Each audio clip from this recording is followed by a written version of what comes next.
ಈ ಮನೆ ತೊಗೊಳೋದು ಬಿಟ್ಟು ನಾ FD ಹಾಕಿದ್ರು ಕೂಡ ಆ ರೇಟ್ 10% ಇತ್ತು, ಇದಕ್ಕಂತ ಜಾಸ್ತಿ ಬರ್ತಾರೆ. ಮನೆಕಟ್ಟು ಕೋಟ್ಯಾಧೀಶ ಆಗೋದು ನಾ ಎಲ್ಲಿ ನೋಡಿಲ್ಲ. ಆ್ಯಕ್ಚುಯಲ್ NAV ಲೆಕ್ಕ ಮಾಡಿದರೆ you will be making better returns in virtual. Stocks ಯಾರು ಗೊತ್ತಿಲ್ಲ, ಅವ್ರು ಮ್ಯೂಚುವಲ್ ಫಂಡ್ ಹಾಕಿದ್ರು ಕೂಡ this is the returns what we seen the last 16 years.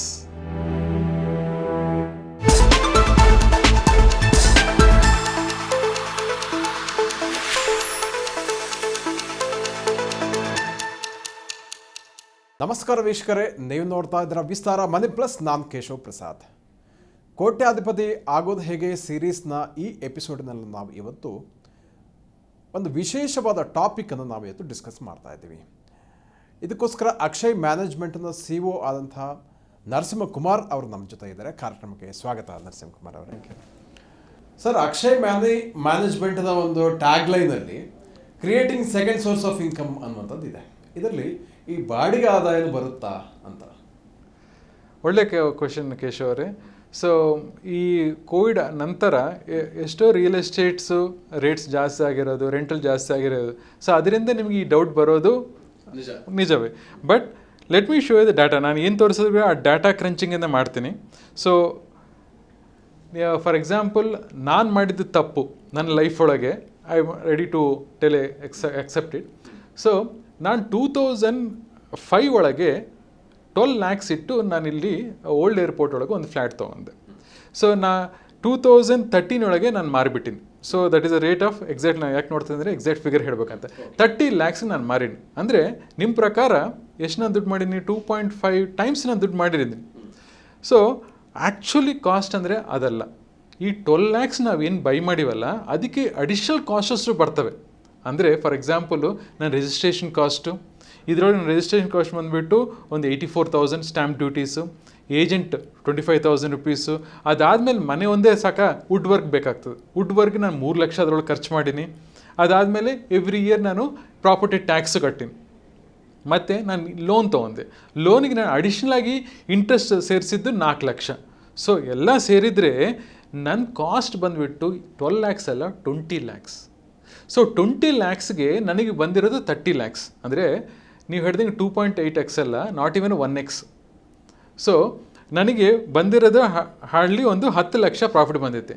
ಅಂದರೆ ಈ ನಾನು ಕ್ಯಾಲ್ಕುಲೇಷನ್ ತೋರಿಸಿದಾಗೆ ಸೊ ನನಗೆ ಬಂದಿರೋದು 5.6% interest per annum for 8 years.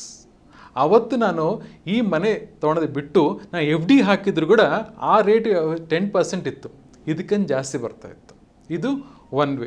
So ಇದು ನಾನು ನೋಡಿದ ಮೇಲೆ ನಾನೇ ತಪ್ಪು ಮಾಡಿನಾ ಅಥವಾ ಬೇರೆಯವ್ರು ಯಾರಾದ್ರೂ ಹಿಂಗೆ ಮಾಡಿದಾರಾ ಅಂತ ನನ್ನ ಕೃತಜ್ಞತೆ ಜಾಸ್ತಿ ಆಯಿತು. ಸೊ ಈ ವರ್ಷ ಎಷ್ಟೋ ಜನ ನನ್ನ ಕ್ಲೈಂಟ್ಸ್ ಬಂದುಬಿಟ್ಟು ಕ್ಯಾಪಿಟಲ್ ಗೇನ್ಗೆ ಕ್ಯಾಲ್ಕುಲೇಷನ್ ಕಳಿಸ್ತಾ ಇರ್ತಾರೆ, ನಾ ಈ ವರ್ಷ ಪರ್ಚೇಸ್ ಮಾಡೀನಿ, ಇವಾಗ ಸೇಲ್ ಮಾಡೀನಿ ಅಂತ. ಸೊ ಅದರೊಳಗೆ ಒಂದು ಎಷ್ಟೋ ಬಂದಿದ್ದಾವೆ. ಅದರೊಳಗೆ ಒಂದು ಇಂಟ್ರೆಸ್ಟಿಂಗ್ ಆಗಿರೋ ತೊಗೊಂಡೆ. 2000 ಒಳಗೆ ಒಬ್ಬ ಕ್ಲೈಂಟು 50 ಲಕ್ಷ ಇಟ್ಟು ಮುಂಬೈ ಒಳಗೆ ಪರ್ಚೇಸ್ ಮಾಡಿದ್ದಾರೆ. ಅದು ರೀಸೆಂಟಾಗಿ 1.8 lakhsಗೆ ಸೇಲ್ ಆಯಿತು. ಸೊ ಅವರು ಹೇಳಿದರೆ ನನಗೆ ಆಲ್ಮೋಸ್ಟ್ 3x ಅಂದರೆ 3 ಪಟ್ಟು ನನಗೆ ದುಡ್ಡು ಬಂದೈತೆ ಅಂತ. ಬಟ್ ಲೆಕ್ಕ ನೋಡಿದರೆ 50 ಲಕ್ಷಕ್ಕೆ 2 lakh registration cost, 15 lakh interior with car ಪಾರ್ಕಿಂಗ್ಗೆ ಸ್ಪೇಸಿಗೆ ಕೂಡ ಮತ್ತು ಅವ್ರು ಎಷ್ಟೋ ದುಡ್ಡು ಹಾಕಿದ್ದಾರೆ. ಸೊ ಟೋಟಲ್ ನೋಡಿದರೆ ಇವರು ಈ ಕೇಸ್ ಯಾಕೆ ತೊಗೊಂಡೆ ಅಂತ ಹೇಳಿದ್ರೆ, ನನ್ನ ಪ್ರಿವಿಯಸ್ ಕೇಸ್ ಒಳಗೆ ನಾನು ಲೋನ್ ತೊಗೊಂಡಿದ್ದೆ. ಇಲ್ಲಿ ಇವ್ರು ಲೋನ್ ತೊಗೊಂಡಿಲ್ಲ, ಎಲ್ಲ ಡೈರೆಕ್ಟ್ ಕ್ಯಾಶೇ ಇಟ್ಟಿದ್ದಾರೆ. ಸೊ ಎಲ್ಲ ಬಂದುಬಿಟ್ಟು 72.8 lakhs ಬಂದುಬಿಟ್ಟು ಅವ್ರು ಕೊಟ್ಟಿದ್ದ ಕಾಸ್ಟು, ಅವ್ರು ಸೇಲ್ ಮಾಡಿದ್ದು 1.8. ಸೊ ಅಲ್ಲಿ 2.8x ಅಲ್ಲ. So it is hardly 1 crore profit ಬಂದೈತೆ. ಸೊ ಆ 1 crore profit in how many years? It is almost like 23 years. 23 ವರ್ಷದ ಬಡ್ಡಿ ನೀವು ನೋಡಿದರೆ 4.1% ಇಂಟ್ರೆಸ್ಟ್ ಪರ್ ಆ್ಯನಮ್ ಬೇಸಿಸ್. ನಿಮ್ಮ FDನೇ ಅದಕ್ಕಂತ ಜಾಸ್ತಿ ಬಂತು. ಇನ್ನೊಂದು ಎಕ್ಸಾಂಪಲ್ ತೊಗೊಂಡೆ. ಸೊ ಹೈದರಾಬಾದ್ ಒಳಗೆ 2002 ಒಳಗೆ 20 ಲಕ್ಷ ಇಟ್ಟು ಒಬ್ಬ ಕ್ಲೈಂಟ್ ತೊಗೊಂತಾರೆ. ಅದು ರೀಸೆಂಟಾಗಿ 70 lakhsಗೆ ಮಾರಾಯಿತು. ಸೊ ಅದು ಕೂಡ 2.8 times ಇನ್ಕ್ರೀಸ್ ಆಯಿತು. ಮತ್ತು ಅದನ್ನು ವ್ಯಾಲ್ಯೂ ನೀವು ನೋಡಿದರೆ 20 lakhs ರಿಜಿಸ್ಟ್ರೇಷನ್ ಕಾಸ್ಟು, ಅವ್ರ ಪ್ರಾಪರ್ಟಿ ಕಾಸ್ಟು, ಲೋನ್ಸ್ ಎಲ್ಲ ಸೇರಿದರೆ ಅದು ಹತ್ರ 48 lakhs ಮಾತ್ರ ಪ್ರಾಫಿಟ್ ಬಂತು. ಸೊ ಅದನ್ನು ಮತ್ತೆ ರೇಟ್ ಆಫ್ ರಿಟರ್ನ್ ನೋಡಿದ್ರೆ 4.5%. ಸೊ ಹಿಂಗೆ ನೀವು ನೋಡ್ತಾ ಇದ್ದರೆ ಅಕ್ರಾಸ್ ದ ಬೆಲ್ಟ್ ಒಳಗೆ ನೋಡೀನಿ. ಸೊ ಆ 4.5ಇಂದ 6%ಕಂದ್ರೆ ಜಾಸ್ತಿ ರಿಟರ್ನ್ಸ್ ನಾವು ನೋಡ್ತಾ ಇಲ್ಲ. ಅಂದರೆ ಎಫ್ ಡಿ ರೇಟ್ಗಿಂತಲೂ ಕಮ್ಮಿ ರಿಟರ್ನ್ಸ್ ಅದೊಂದು. ಯಾಕಂದರೆ ನೀವು ಇಂಟ್ರೆಸ್ಟ್ ಎಲ್ಲ ಆ್ಯಡ್ ಮಾಡಿ ಅವೆಲ್ಲ ನೋಡಿದ್ರೆ. ಸೊ ಅದಕ್ಕೆ ಒಂದು ಇಂಗ್ಲೀಷ್ ಒಳಗೆ ಒಂದು ದೊಡ್ಡ ಪ್ರಾವರ್ಬ್ ಐತೆ, fools construct the house, wise people live in it ಅಂತ. ಸೊ ಅದು ಕರೆಕ್ಟೇನೋ ಅನ್ನಿಸ್ತು. ಸೊ ಯಾಕೆ ಅಂತ ಹೇಳಿದ್ರೆ, ಲೆಟ್ ಮೀ ಸಿ ದ ಆ ಮ್ಯಾಥ್ಸ್. ಸೊ ಫಾರ್ ಎಕ್ಸಾಂಪಲ್ ಇನ್ನೊಂದು 2007 ಒಳಗೆ 30 ಲಕ್ಷ ಇಟ್ಟು ಚೆನ್ನೈ ಒಳಗೆ ಅವ್ರು ಪ್ರಾಪರ್ಟಿ ತೊಗೊಂಡಾರೆ. 2023 ಒಳಗೆ 1.3 crores ಮಾರಿದ್ದಾರೆ ಈ ವರ್ಷ.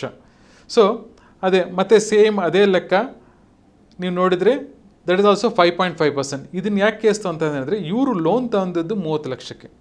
30 ಲಕ್ಷ EMI ಕ್ಯಾಲ್ಕುಲೇಷನ್ ಮಾಡಿದ್ರೆ ಅವರು ಎವ್ರಿ ಇಯರ್ ಬಂದುಬಿಟ್ಟು 29,500 rupees ಅವರು ತಿಂಗಳ EMI ಕಟ್ತಿದ್ದಾರೆ. ಇದು ಅವ್ರು ಕಟ್ತಾ ಇರೋದು. ನಾನೇನು ಮಾಡೀನಿ, ಅದೇ ಟೈಮ್ ಒಳಗೆ ಫ್ರಾಂಕ್ಲಿನ್ ಇಂಡಿಯಾ ಪ್ರೈವೇಟ್ ಲಿಮಿಟೆಡ್ ಅನ್ನೋ ಮ್ಯೂಚುವಲ್ ಫಂಡ್ ಒಳಗೆ ಸೇಮ್ ಅಷ್ಟೇ 29,500 rupees ಹಾಕಿ ನೋಡಿದೆ. ಸೊ ಇದು original every month NAV calculator. ನೀವೇನು ಗ್ರಾಫ್ ನೋಡ್ತಾ ಇದ್ರಲ್ಲ, ಅದು each and every month NAV calculation ಮಾಡಿದರೆ ಅವ್ರಿಗೆ ಬಂದಿರೋದು 62 lakhs ಟೋಟಲ್ ಕಾಸ್ಟು 1.3. ಅಂದರೆ ಅವ್ರ ಪ್ರಾಫಿಟ್ ಬಂದಿರೋದು 68 lakhs. ಇಲ್ಲಿ ನನಗೆ 56 lakhs ಹಾಕಿ 2.5 lakhs ನನಗೆ ವ್ಯಾಲ್ಯೂಯೇಷನ್ ಬಂತು. ಅಂದರೆ ಅವರು 68 lakhs ಪ್ರಾಫಿಟು, ನನಗೆ 2 ಕೋಟಿ ಪ್ರಾಫಿಟ್. ಇದು ಆ್ಯಕ್ಚುಯಲ್, ಇದು ನನ್ನ ಅಸಂಪ್ಷನ್ ಅಲ್ಲ. ಆ್ಯಕ್ಚುಯಲ್ NAV ಲೆಕ್ಕ ಮಾಡಿದರೆ you will be making better returns in virtual. ನಾನು ವರ್ಚುವಲ್ ಹೌಸ್ ಅಂತ ಹೇಳಿನಲ್ಲ, ಆ virtual house is nothing but your mutual funds ಆಗಿರ್ಬೋದು, ಸ್ಟಾಕ್ಸ್ ಆಗಿರ್ಬೋದು, ಅವೆಲ್ಲ ಪೇಪರ್ ಅಸೆಟ್ಸ್ ಇವೆಲ್ಲ. ಸೊ ಹಿಂಗೆ ಇನ್ನೊಂದು ಎಕ್ಸಾಂಪಲ್, 40 ಲಕ್ಷ ಲೋನ್ ತೊಗೊಂಡವರಿಗೆ 42,000 ರೂಪಾಯಿ EMI ಬರೋದು ಕರೆಕ್ಟು. ಆ 42,000 ರೂಪಾಯಿ HDFC ಮಿಡ್ ಕ್ಯಾಪ್ ಇನ್ನೊಂದು ಫಂಡ್ ಒಳಗೆ ಹಾಕಿ ನೋಡಿದೆ, ಅದು ಹತ್ರ 20% ರಿಟರ್ನ್ಸ್ ಕೊಟ್ಟೈತೆ ವರ್ಷ. ಅಂದರೆ ಇವಾಗ ನಾವು ಪ್ರೀವಿಯಸ್ ಎಕ್ಸಾಂಪಲ್ ಹೇಳ್ದಂಗೆ 72 lakhs ಮನೆ ತೊಗೊಂಡು ಇನ್ಕ್ಲೂಡಿಂಗ್ ಆಲ್ ಎಕ್ಸ್ಪೆಂಡಿಚರ್ಸ್ 1.8 crores ಅವ್ರು ಮಾರಿದ್ರೆ ಅವ್ರಿಗೆ ಬಂದಿರೋ ಪ್ರಾಫಿಟ್ 1 ಕೋಟಿ. ಇಲ್ಲಿ ನನಗೆ HDFC ಒಳಗೆ ಅದೇ ಸೇಮ್ 80 lakhs ಹಾಕಿ 5.3 ಕೋಟಿ ನಾನು ಮಾಡೀನಿ. ಅಂದರೆ ಪ್ರಾಫಿಟ್ಟು 4.5 ಕೋಟಿ ಸೇಮ್ ಪೀರಿಯಡ್ ಆಫ್ 16 years.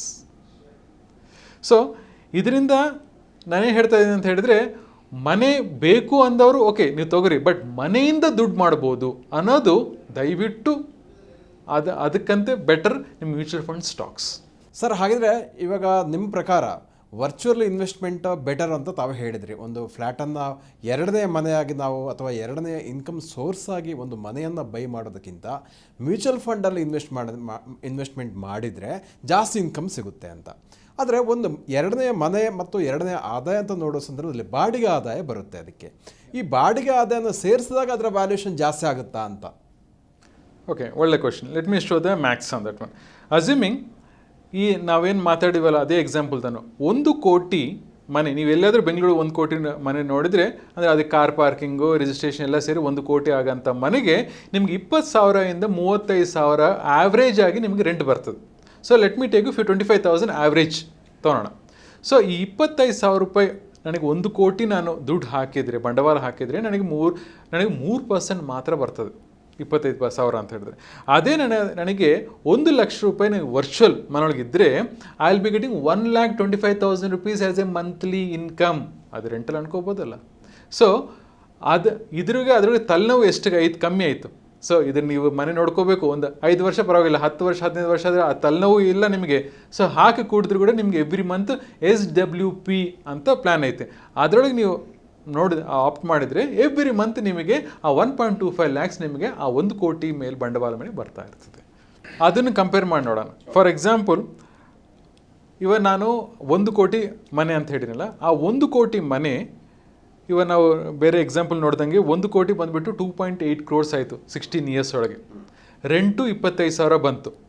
ಇವಾಗ ನಾನು ಅದೇ ಎಕ್ಸಾಂಪಲ್ ತೊಗೊತೀನಿ. ನನ್ನ 1 ಕೋಟಿ ಮ್ಯೂಚುವಲ್ ಫಂಡ್ ಒಳಗೆ ಇನ್ಸ್ಟಾವ್ ನಾವು 1.25 lakhs ಇರೋದನ್ನು ಜಸ್ಟ್ 25,000 rupees ಮಾತ್ರ ನಾನು ತೆಗಿತೀನಿ. ಎಂಡ್ ಆಫ್ ದ ರಿಟರ್ನ್ಸು ನಿಮ್ಮ ಮನೆ ವ್ಯಾಲ್ಯೂ ಜಾಸ್ತಿ ಬರ್ತದ, ನನ್ನ ಮ್ಯೂಚುವಲ್ ಫಂಡ್ ಜಾಸ್ತಿ ಬರ್ತದೆ. Let us see. ಇಲ್ಲಿ ನೀವು ನೋಡ್ದಂಗೆ 1 ಕೋಟಿ ನನ್ನ ಹತ್ರ ವ್ಯಾಲ್ಯೂ ಅಮೌಂಟ್ ಇನ್ವೆಸ್ಟ್ ಮಾಡಿದ್ದು, 25,000 ರೂಪಾಯಿ ಎವ್ರಿ ಮಂತ್ ನಾನು ತೊಗೊತಾ ಇದ್ದೀನಿ ಫಾರ್ 16 years. ಅದಾದಮೇಲೆ ನಿಮ್ಮ ಮನೆ ವ್ಯಾಲ್ಯೂ ಬಂದುಬಿಟ್ಟು 2.8 crores. ಇಲ್ಲಿ ನನ್ನ ವ್ಯಾಲ್ಯೂ ಬಂದ್ಬಿಟ್ಟು 7.6 crores. ಸೊ ಹಿಂಗೆ ಕೋಟ್ಯಾಧೀಶರು ಆಗ್ತಾರೆ. ಅಷ್ಟೇ ಹೊತ್ತು ಮನೆ ಕಟ್ಟು ಕೋಟ್ಯಾಧೀಶರು ಆಗೋದು ನಾನು ಎಲ್ಲಿ ನೋಡಿಲ್ಲ.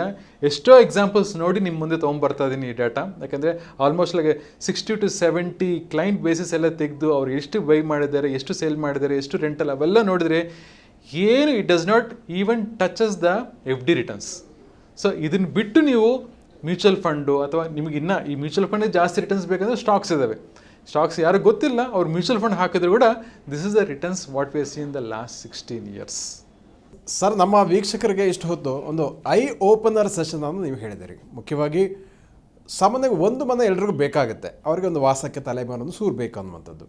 ಆದರೆ ಸಹಜವಾಗಿ ಮತ್ತೊಂದು ಅವರಿಗೆ ಆಸೆ ಬರುತ್ತೆ, ಎರಡನೇ ಇನ್ಕಮ್ ಸೋರ್ಸ್ ಆಗಿ ಇನ್ನೊಂದು ಮನೆ ಕಟ್ಟಿ ಅದನ್ನು ಬಾಡಿಗೆ ಕೊಟ್ಟು ಆ ಇನ್ಕಮನ್ನು ಪಡೆಯುವಂಥದ್ದು ಅಂತ. ಆದರೆ ನೀವು ಇವತ್ತೊಂದು ಹೇಳಿದ ಸತ್ಯ ಏನಂತಂದರೆ ಅದರಿಂದ ಅಂಥ ಇನ್ಕಮ್ ಬರಲ್ಲ.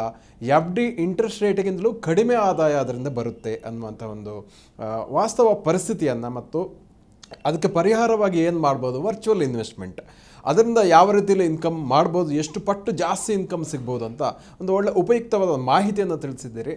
ಮನೆ ಕಟ್ಟಿ ಕೋಟ್ಯಾಧೀಶರಾಗುವಂಥ ಒಂದು ಕನಸನ್ನು ಕಾಣ್ತಾ ಇರೋರೆಲ್ಲರೂ ಕೂಡ ಮಿಸ್ ಮಾಡದೆ ನೋಡಬೇಕಂತ ವೀಡಿಯೋನ ನಾವು ಇವತ್ತು ಇಲ್ಲಿ ಮಾಡಿದ್ದೀವಿ. ಇಂಥ ಮತ್ತಷ್ಟು ಉಪಯುಕ್ತ ವಿಡಿಯೋಗಳನ್ನು ಮುಂದಿನ ದಿವಸಗಳಲ್ಲಿ ನಾನು ನೋಡೋಣ ಅಂತ ಆಶಿಸ್ತಾ, ಇಂಥ ಒಂದು ಉಪಯುಕ್ತ ಮಾಹಿತಿಯನ್ನು ತಿಳಿಸಿಕೊಟ್ಟಿದ್ದಕ್ಕಾಗಿ ಧನ್ಯವಾದಗಳು sir. Thank you Keshava, thank you. ವೀಕ್ಷಕರೇ, ಇಂಥ ಮತ್ತಷ್ಟು ವಿಡಿಯೋಗಳಿಗೋಸ್ಕರ ವಿಸ್ತಾರ ಮನಿ ಪ್ಲಸ್ ಯೂಟ್ಯೂಬ್ ವಾಹಿನಿಯನ್ನು ವೀಕ್ಷಿಸಿ ಮತ್ತು ಸಬ್ಸ್ಕ್ರೈಬ್ ಮಾಡಿ ಅಂತ ಈ ಮೂಲಕ ನಾನು ಕೇಳ್ಕೊಳ್ತಾ ಇದ್ದೀನಿ. ವಂದನೆಗಳು.